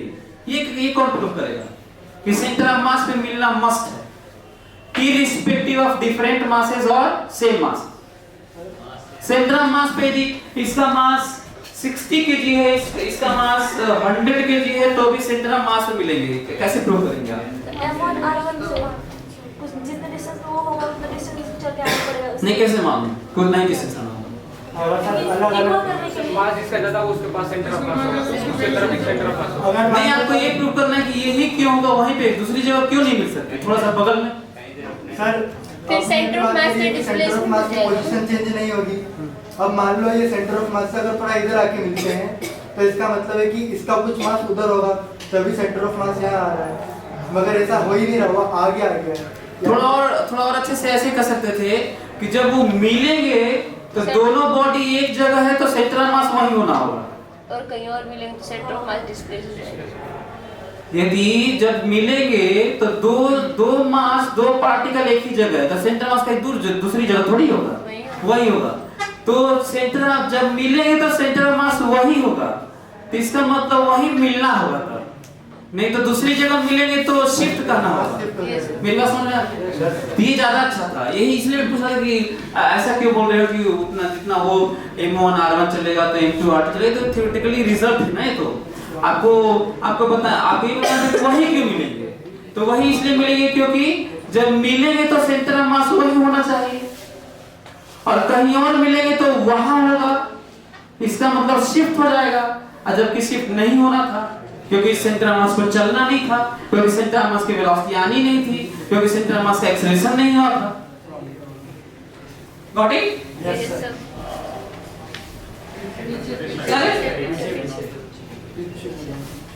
हाँ, ये देखो फिर से इस तरह क्वेश्चन आएंगे, जब बॉल कहीं से छोड़ेंगे तो आगे लड़ेगा। और यहाँ पे इसलिए ऐसा हो रहा है क्योंकि दोनों का मास सेम है, कोलिजन परफेक्टली इलास्टिक है, नहीं तो ऐसा नहीं होता। और हम लोग देखेंगे कि वेलोसिटी एक्सचेंज हो जाती है, उसके लिए 3-4 कंडीशन मस्ट है। 4 देखते हैं कितना मैं आ गया। मास का सेम होना मस्ट है, परफेक्टली इलास्टिक कोलिजन होना मस्ट है, और हेड ऑन होना मस्ट है। तो मास का सेम होना, परफेक्टली इलास्टिक होना और हेड ऑन। तीन कंडीशन है, यदि तीनों में से एक भी वायलेट हुआ, तो नहीं हो। तीनों में से एक भी वायलेट हुआ, और ऑब्लिक के लिए तो स्मूथ होना भी मस्त है, ऑब्लिक कोलिजन। लेकिन अच्छा ये तो हेड ऑन ही नहीं होगा फिर तो, तब तो वैसे भी चेंज नहीं चेंज होने की बात है। ऑब्लिक में तो हेड ऑन ही नहीं हुआ ना, तो पर वेलोसिटी एक्सचेंज नहीं होगी। सो तीन कंडीशन मस्ट है, वो देखेंगे। अच्छा ऐसा नहीं है कि मैं आज बस रिजल्ट बता रहा हूँ और आज से कुल कोलिजन खत्म हो गया, कुछ नहीं खत्म हुआ है। मैं आज वो चीज बता रहा हूँ जिसको हम लोग लेके जहां से हम सोचना शुरू करेंगे किसी क्वेश्चन को, वो चीजें आपको महसूस करवा रहा हूँ। ये देखो तीन ब्लॉक है और ये जो पेनिट्रेट कर रहे हैं, इसे पिन पॉइंटेड इसलिए ताकि पेनिट्रेट करके बाहर निकल जाए, और बाकी सब तो तीनों ब्लॉक का मास सेम है, सिमिलर है, इनका भी मास सेम है, पर पेनिट्रेट करके ये बाहर निकल गया, ये पेनिट्रेट करके अंदर रह गया, और ये पेनिट्रेट नहीं किया बल्कि ऐसे मैटर से बना था कि वो बस लगा। कोलिजन ने परफेक्टली इलास्टिक मान सकते हैं, इलास्टिक टाइप का, ठीक है। This is what perfectly inelastic kind, क्योंकि मैं बताया था कि परफेक्टली इनइलास्टिक में साथ में हो जाता है, तो इसको परफेक्टली इनइलास्टिक कोलिजन मान सकते हैं। लेकिन इसको तो कोलिजन ही नहीं मानेंगे, इसका तो कोलिजन के बाद सेपरेशन भी हो जा रहा है, पेनिट्रेशन है तो। लेकिन अभी भी बुलेट बस प्लस ब्लॉक का मोमेंटम चेंज नहीं होगा। क्यों नहीं चेंज होगा? क्योंकि एक्सटर्नल फोर्स लग ही नहीं रहा है, ये समझना है। तो अभी भी कैसे, तो कोई कहेगा कि पेनिट्रेट करने के बाद इसकी वेलोसिटी बताइए। देखो वेलोसिटी इसके पास मिल गई है, पहले रेस्ट में था ये ब्लॉक, तो कैसे निकालोगे? इनिशियल मोमेंटम बुलेट का कुछ है और ब्लॉक का 0, ऐसे लिखोगे, बराबर फाइनल मोमेंटम बुलेट का प्लस ब्लॉक का। इसका मतलब वो बुलेट का कुछ देंगे, पेनिट्रेट करने के बाद इतना पार्ट हो गया, इतना फ्रैक्शन हो गया, आधा हो गया, एक फ्रैक्शन कुछ देंगे, है ना? या फिर कुछ वो नहीं देंगे तो कुछ और देंगे जहां से हम कैलकुलेट करेंगे। जब भी ऐसा होता है कि कुछ अजीब सा देंगे, कहीं और से कुछ और निकाल के लेके आना पड़ता है और रखना पड़ता है, ऐसे ही क्वेश्चन को कठिन कहते हैं। ऑब्वियस है, जब डेटा कहीं और से लेके आओ और मोमेंटम कंजर्वेशन ही लगाओ और डायरेक्ट ना लगे, क्योंकि डायरेक्ट क्वेश्चन नहीं है। इसीलिए क्वेश्चन आसान कैसे बनते हैं और कठिन कैसे बनते हैं आपसे डिस्कस कर रहा हूं। आसान कैसे बनते हैं? एक कहते हैं कि बुलेट का मास दे दे रहे हैं, ब्लॉक का मास दे दे रहे हैं, निकलने के बाद बुलेट की वेलोसिटी आधी हो गई, ब्लॉक का बताओ, बता देना। अच्छा पता चला कि बुलेट यहाँ पे गया, यहाँ से निकला, और फिर बुलेट यहाँ से निकला और फिर जाके हैंगिंग ब्लॉक को पेनिट्रेट करके उसी में रह गया, है ना? पेनिट्रेट करके उसी में रह गया और एल लेंथ से हैंगिंग मास था और पूरा घूम गया। तो बताना है कि इसकी मिनिमम वेलोसिटी कितनी थी। क्वेश्चन फिर सुनो, बुलेट की मिनिमम वेलोसिटी कितनी हो कि ये इसे पेनिट्रेट करे, इसकी वेलोसिटी आधी हो जाए और वहां पे जाके स्ट्राइक करे एक हैंगिंग मास को और उसी में रह जाए, उसमें जाए ब्लॉक, दूसरा ब्लॉक, और पूरा सिस्टम क्या हो जाए, घूम जाए। तो मिनिमम वेलोसिटी उसकी कितनी होगी? ये तो कठिन लग रहा है, इसे ही कठिन कहते हैं। क्या करना है जानते हो? हम लोग करेंगे कि यहाँ से v मान के चलेंगे, v/2 करेंगे, वहां से निकाल लेंगे, और फिर इसका और तो पैसेज के नाम पे ये भी हो जाएगा कि इसकी भी वेलोसिटी बता दो। मेरी बात समझना? ऐसे 2√5 तो बहुत सारे क्वेश्चन पॉसिबल है। नीचे वाला तो तीनों केस, पेनिट्रेशन वाला, इसी में रह जाने वाला और लौट जाने वाला। देखो लड़ाई लौट गया। अच्छा कितने लोग बता सकते हैं कि सबसे ज्यादा मोमेंटम किस वाले केस में? ब्लॉक का। अच्छा दिख ही रहा होगा ना, तो यस सर, क्योंकि तो सबसे तेज भाग रहा होगा, आगे भाग गया है। तो इसमें कम मोमेंटम, देखो ऐसे ऐसे समझोगे तो ज्यादा अच्छा लगेगा। इस पे कम इंपल्स लगा है, ऐसे सोचेंगे। अभी फिलहाल सोच में है, लिखने में नहीं है। जब तीनों ही का मोमेंटम सेम था तो ये बुलेट इस पे कम ही इंपल्स लगाया होगा, ताकि वो भी इस पे कम इंपल्स लगाए, ताकि ये आगे निकल पाए पेनिट्रेट करते समय। नहीं तो ये निकल ही नहीं पाता ना, ज्यादा इंपल्स लग जाता ब्लॉक से, तो निकलता कैसे पेनिट्रेट करके। तो इसका मतलब कम इंपल्स इस पे लगा है तो कम मोमेंटम चेंज हुआ है। इसमें बल्कि ज्यादा लगा है, इसी में रह गया है, काफी देर तक लगा है और ज्यादा लगा है, और दोनों को साथ चलना था। और इसमें तो ऐसा इंपल्स इस पे लगा है कि इतना ही इंपल्स उल्टा लगा है कि लौट गया है। तो सबसे ज्यादा इंपल्स किस में लगा है बताओ? नीचे वाले, क्योंकि मोमेंटम ऐसे होके ऐसे हो जाना मतलब कितना भयंकर इंपल्स लगा होगा इस पे कि लौट गया। इसमें तो लौटा ही नहीं है बल्कि निकल गया है। इसमें ये हुआ है कि इन बिटवीन हुआ है, साथ में लग गया है। सो ब्लॉक की वेलोसिटी साफ दिख रही है, इंपल्स की भी बात हो सकती है। ये अभी सोच में चीजें चल रही हैं। इसको हम लोग डिजिटाइज नहीं कर रहे हैं, हम लोग इसे क्वांटिफाई नहीं कर रहे हैं, बस ये कम ज्यादा की बात कर रहे हैं। कम है, ज्यादा है, ऐसे। तो इसे कॉन्सेप्ट कहें ज्यादा अच्छा रहेगा।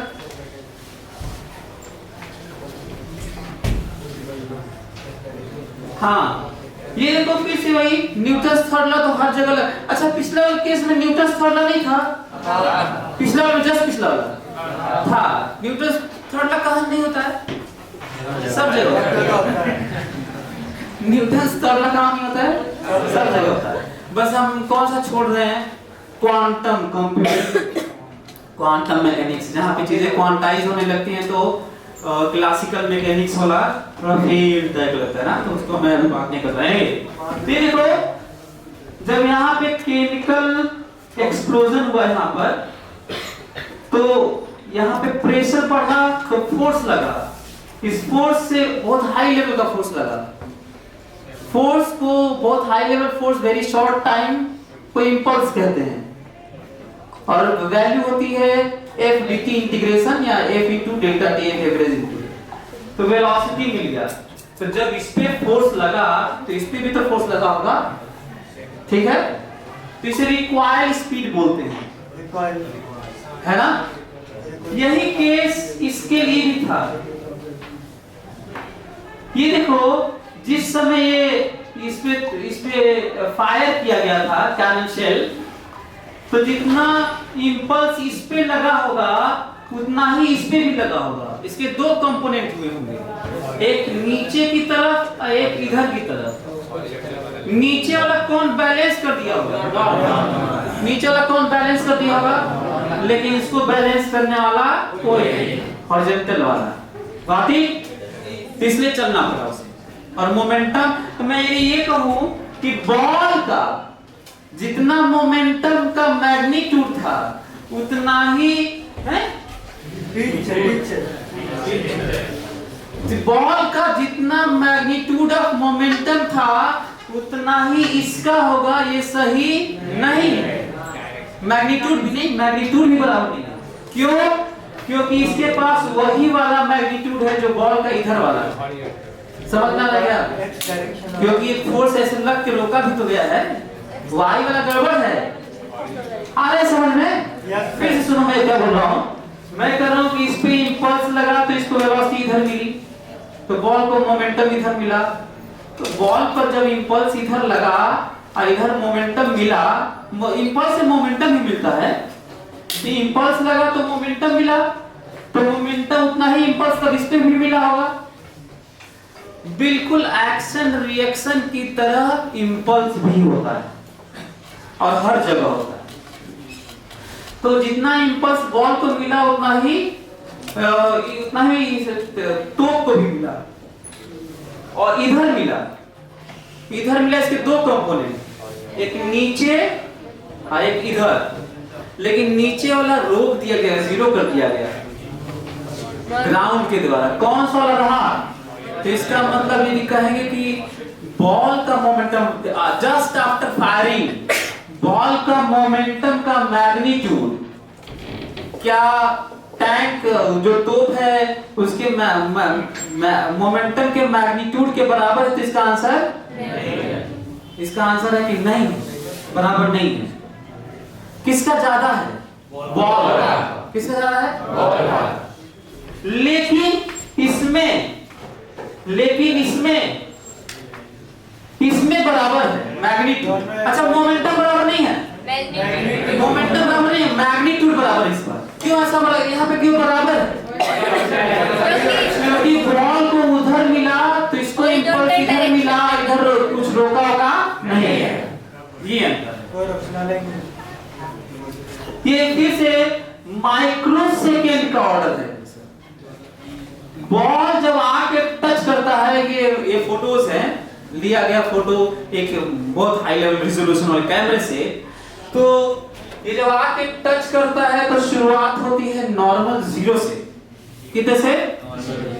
उसके बाद थोड़ा सा डिफॉर्मेशन होता है, फोर्स बढ़ता है, और डिफॉर्म होता है, फोर्स और बढ़ता है, और डिफॉर्म होता है, फोर्स और बढ़ता है।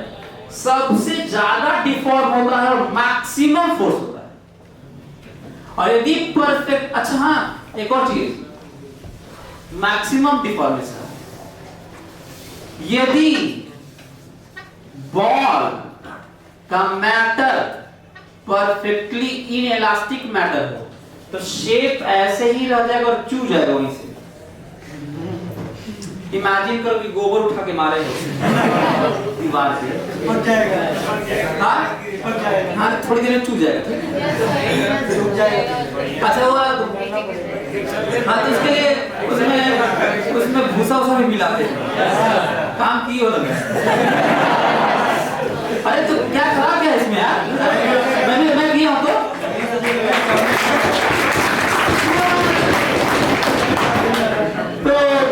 ये यहीं पे गिर जाएगा। ध्यान से थोड़ा सा महसूस करने की कोशिश करो,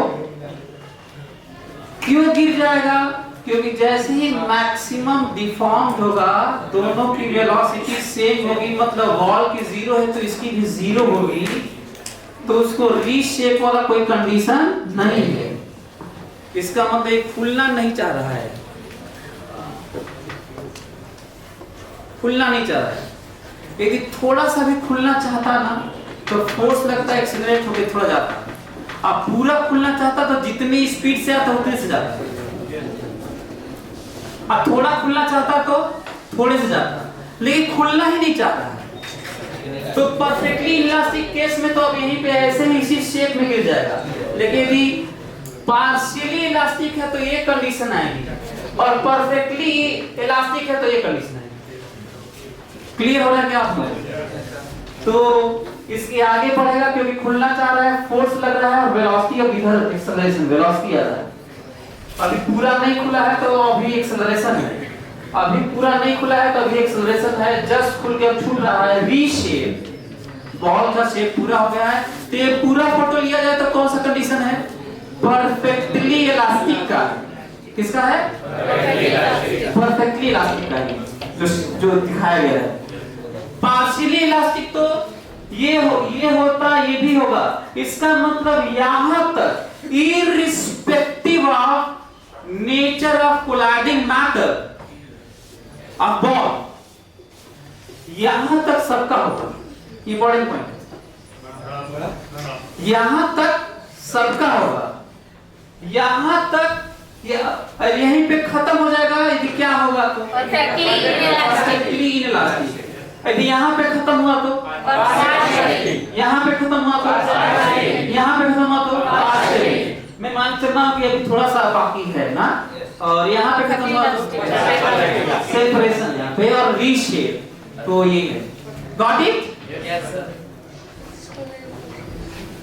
वो जो शुरू में था फिर से वही एक्सप्लोजन, और खास एक्सप्लोजन नहीं कहें, इसे ब्रेकिंग कहें, क्योंकि एक्सप्लोजन में तो बहुत सारे पार्ट्स हो जाते होंगे, पर फर्क नहीं पड़ता है। यहाँ पे एक्सप्लोजन भी बात हो सकती है। यदि कोई कैनन शेल हो, उसको फायर किया जाए, चाहे रॉकेट ही हो चाहे सैटेलाइट हो, होता है ना कि वहां पे टूट गया, ऐसे सेपरेट हो गया, ये मैक्सिमम हाइट से पहले हो, मैक्सिमम हाइट पे हो, चाहे मैक्सिमम हाइट के बाद हो, चाहे शुरू में हो, चाहे लास्ट में पहुंचते पहुंचते हो, कितने मोमेंट हो सकते हैं? इनफाइनाइट। लेकिन फर्क नहीं पड़ता, just before and after momentum conserve होता है।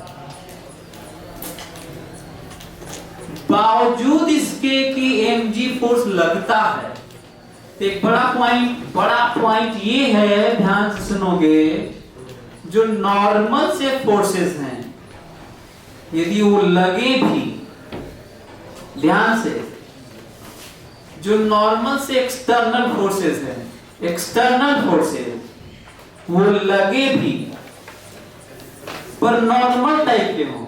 अब कहेंगे ये सब कैसे मालूम चलेगा? तो मैं बता देता हूं, नाम ले लेता हूं। स्प्रिंग वाला फोर्स, mg वाला फोर्स, या फील्ड वाला फोर्स, या फ्रिक्शनल फोर्स हो जो नॉर्मल म्यू n टाइप का, बट n इंपल्सिव नहीं होना चाहिए। बॉल लेके जमीन पे से मारूंगा और रफ सरफेस होगा तो नॉर्मल इंपल्सिव हुआ तो फ्रिक्शन भी इंपल्सिव हो जाएगा। लेकिन कोई बॉल ऐसे रहे, ऐसे रखा है, रफ सरफेस है और ब्लॉक है, और एक ब्लॉक आके टकरा जाए तो जो फ्रिक्शन है बहुत लो लेवल का होगा, mg वाला n होगा। ऐसे mg वाला होगा, ऐसे मारूंगा तो mg वाला नहीं होगा, बहुत हाई ऑर्डर का हो जाएगा। तो वो वाला नहीं, सिंपल वाला frictional force normal mg type का हो तो mg लगे, एक्सटर्नल फोर्स लगे, mg लगे, फ्रिक्शनल फोर्स लगे, वो नॉर्मल वाला, इंपल्सिव नॉर्मल नहीं, नॉर्मल वाला, नॉर्मल स्प्रिंग वाला, इलास्टिक वाला, एयर रेजिस्टेंस वाला, बॉयंट फोर्स वाला, बॉयंट फोर्स, ऐसे छोटे मोटे फोर्स जो हाई ऑर्डर के नहीं होते हैं, जो बहुत कम टाइम में मोमेंटम नहीं बदल सकते, ऐसे केस में थोड़ी देर के लिए एक्सटर्नल फोर्स लगने के बावजूद भी कह देते हैं इनिशियल बराबर फाइनल। ये और बात है कि सच में बराबर नहीं है। खोपड़े में खाओ फिर से, यदि एक्सटर्नल फोर्स mg लग रहा है, यहाँ पे mg लग रहा है कि नहीं बताओ? लग रहा है। लग रहा है कि नहीं? लग रहा है। लेकिन जिस समय ब्लास्ट होगा ना, उस समय just before breaking, blasting and just after कहते हैं कि ठीक है, इतना भी mg नहीं बदला है। क्यों? क्योंकि mg बहुत बड़ा नहीं है। समझ आ रहा है? क्या एग्जैक्ट बराबर है? इसका आंसर है नहीं। क्या बराबर करके कुछ बात कर सकते हैं, कुछ वैल्यू निकाल सकते हैं प्रैक्टिकल रियल लाइफ में? तो कहे हाँ। तो अब अभी देखना पड़ेगा कि जो कहा गया है उसका मीनिंग क्या है। यदि रियली में कहेंगे कि just before and after momentum is same, तो मेरे अनुसार ऐसे केस में हम सेम नहीं कहेंगे, बल्कि कुछ और पूछेंगे तो हम सेम करके निकाल लेंगे। बात समझ आ रही है? सेम कहेंगे तब तो मैं नहीं कहूंगा।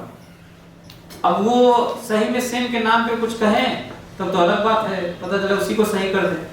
लेकिन मेरे अनुसार सेम नहीं है। हाँ, कुछ और कुछ पूछेंगे कि अब आगे क्या होगा, कितना दूर तक जाएगा, कि सड़क के ब्लॉक से लड़ा, तो ऐसे केस में हम सेम करेंगे क्योंकि अब पूछा गया है, तो हम लोग नेग्लिजिबली स्मॉल वाला चेंज मान के कर सकते हैं। तो कई चीजें आज हम लोग सीख रहे हैं, समझ रहे हैं, इसको यूज करेंगे। दूसरा इसके लिए जो एस्पेक्ट है इस वाले पार्ट के लिए जो हमें समझना है वो ये है, ध्यान से समझो। अब बात हो रही है कि एक्सटर्नल फोर्स लग रहा है, ब्रेकिंग की बात नहीं कर रहा हूं, जस्ट आफ्टर ब्रेकिंग और जस्ट बिफोर ब्रेकिंग की बात ही नहीं कर रहा हूं। अच्छा, एक तो मोमेंटम कंजर्व कब करेंगे वो भी सुन लो, बहुत कम टाइम हो रहा है। Just before collision, just after collision, just before breaking, just after breaking, just before penetration, just after penetration. ये जो जस्ट आफ्टर बिफोर है ना, वो टाइम इंटरवल किस ऑर्डर का होता है भाई? फ्रैक्शन ऑफ सेकंड का होता है। कितने देर का होता है? ये जो बम ब्लास्ट होता है कितने देर में? फ्रैक्शन ऑफ सेकंड में। ऐसे केस में हम mg को छोड़ देते हैं, ऐसे केस में स्प्रिंग फोर्स को छोड़ देते हैं। जबकि लगता रहता है तो भी एयर रेजिस्टेंस को छोड़ देते हैं, नॉर्मल वाले फ्रिक्शन को छोड़ देते हैं, क्योंकि ये सब हाई ऑर्डर वाले फोर्स नहीं है। जो कम टाइम में ही मोमेंटम बदल देंगे।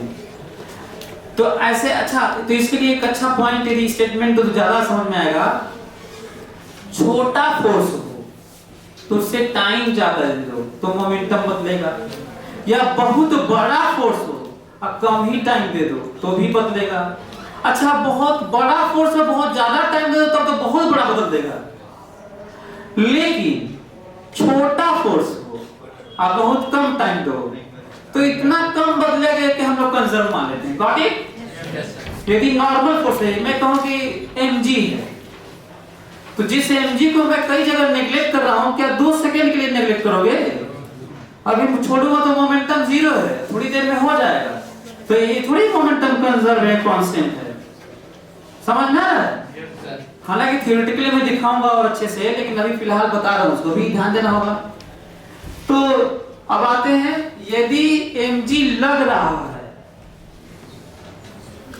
mg लग रहा है और कोई चीज जा रहा है, इसका प्रोजेक्टाइल मोशन होना था, तो जब ये नहीं टूटता है ना, ये ब्रेकिंग नहीं होता है 2 पार्ट में, चाहे 3 पार्ट में, चाहे 3 अरब पार्ट में, फर्क नहीं पड़ता, irrespective of number of fragments.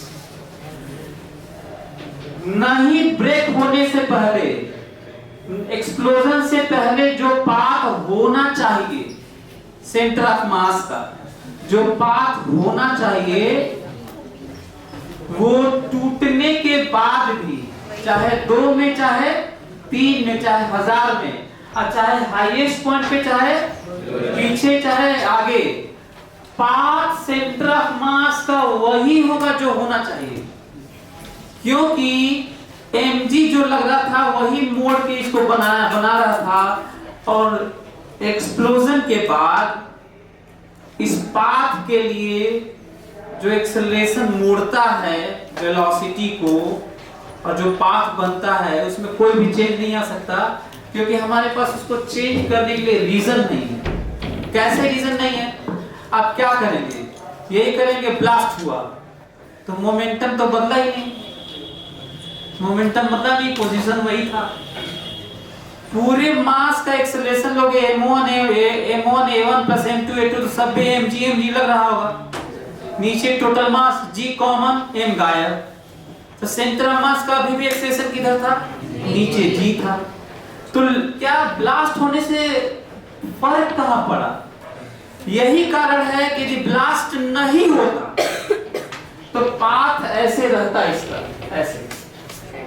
तो ब्लास्ट होने के बाद भी सेंटर ऑफ मास, अब यहाँ पे तो ही लिखा गया है, 3 और 4 और 40,000 होगा तो भी सेंटर ऑफ मास यही ही रहता, क्योंकि हमारे पास बदलने के लिए कोई रीजन नहीं। क्यों? क्योंकि ये क्यों ऐसा बना है? क्योंकि जी नीचे है, तो जी नीचे पहले भी था, नहीं टूटा तो भी था, अब टूटने के बाद भी एसीएम जी डाउनवर्ड ही है। एसीएम किधर है? जी डाउनवर्ड ही है। कैसे निकालेंगे? m1 a1 plus m2 a2 plus m3 a3 and so on divided by m1 plus m2 plus m3। और जो m1 m2 m1 a1 m2 a2 करोगे तो एक ही a1 a2 पर g रखोगे, g कॉमन हो जाएगा, मास ऊपर को बचेगा टोटल, नीचे कैंसिल हो जाएगा, और सेंटर ऑफ मास का एक्सप्रेशन कितना हो जाएगा? जी जो पहले भी जो पहले था, और ऐसे ही मुड़ता रहेगा। लेकिन जानते हो, ये केवल ये पाथ बिना टूटे वाला तभी तक फॉलो होगा, बिना टूटे वाला मतलब नहीं टूटता तो जो होता तब तक फॉलो होगा जब तक कि उसका एक भी पार्ट जमीन पे न गिर जाए। यदि एक भी पार्ट जमीन पर गिरा तो अचानक जमीन से इंपल्स लग जाएगा पूरे सिस्टम पर। पूरे सिस्टम पर क्यों बोल रहा हूं? क्योंकि पूरे को सिस्टम मान रखे हो, सारे पार्ट को सिस्टम में मान रखे हो, तो किसी एक पार्ट पर भी लगेगा तो सिस्टम पर ही माना जाएगा। क्यों? क्योंकि पूरे को सिस्टम मान रखे हो।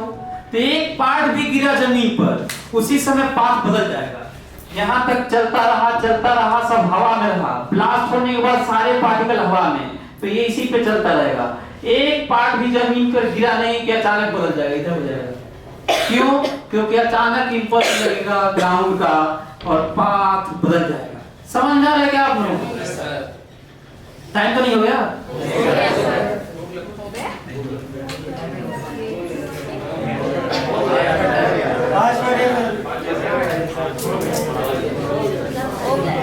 तो हमको लगता है कि चलिए तब आज शुरुआत नेक्स्ट क्लास से ही करेंगे थियोरेटिकली। आज तो हम लोग इसी महसूस करने में रहते हैं ना।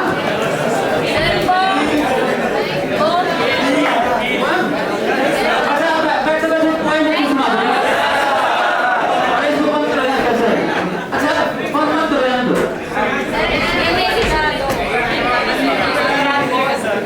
अरे टाइम है तो सुन लो।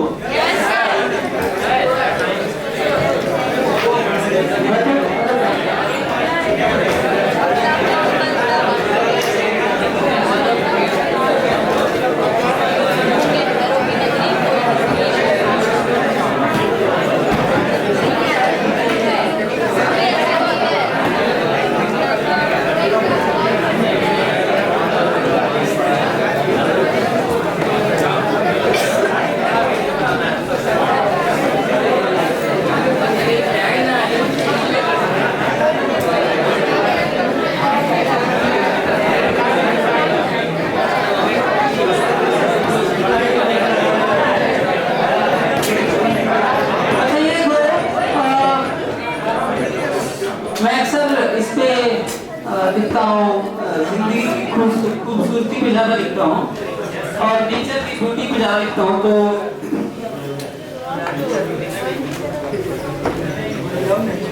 लिखा था जो मैं नेचर को बहुत करीब से देखने की कोशिश करता रहता हूँ, वही लिखा हूँ कि गंभीर मुद्रा पहाड़ों का देखो, गंभीर मुद्रा पहाड़ों का देखो, खिलते हुए फूल कलियों को देखो, बहते हुए पानी नदियों में देखो, समुद्र की अनंत गहराई देखो, इनको महसूस कर लो, यही जिंदगी है। कलरव किया करते पंछी जहाँ हैं, कलरव किया करते पंछी जहाँ हैं, संगीत के स्वर भी मिलते वहाँ हैं, कान में कुछ तो कहती हैं बहती हवाएं, झरनों की आवाज भी कुछ गुनगुनाए, इनको सुन करके झूमो, यही जिंदगी है। आसमां बादलों से भरा है निहारो, आसमां बादलों से भरा है निहारो,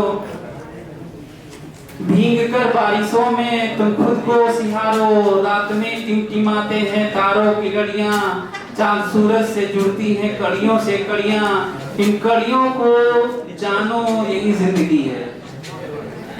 घूम पाओ तो घूमो जा पूरे जहां में, घूम पाओ याद रखो मैसेज के पैसे कमाओ और घूमो। उनकी तरह मत बनो कि 400 बीघा खेत है, जिंदगी खत्म हो गई, जन्मे जी और मर गए, खत्म। बल्कि 4 बीघा बेच के अपना घूमोगे। सो घूम पाओ तो घूमो जा पूरे जहां में, फर्क पड़ता नहीं है हो जन्मे कहाँ नहीं, घूम पाओ तो घूमो जा पूरे जहां पर, फर्क पड़ता नहीं हो जन्मे कहाँ पर, पूरी दुनिया तुम्हारी है जी भर जियो, जहां का जो अच्छा है खाओ पियो, ऐसे ही जियो, बस यही जिंदगी है।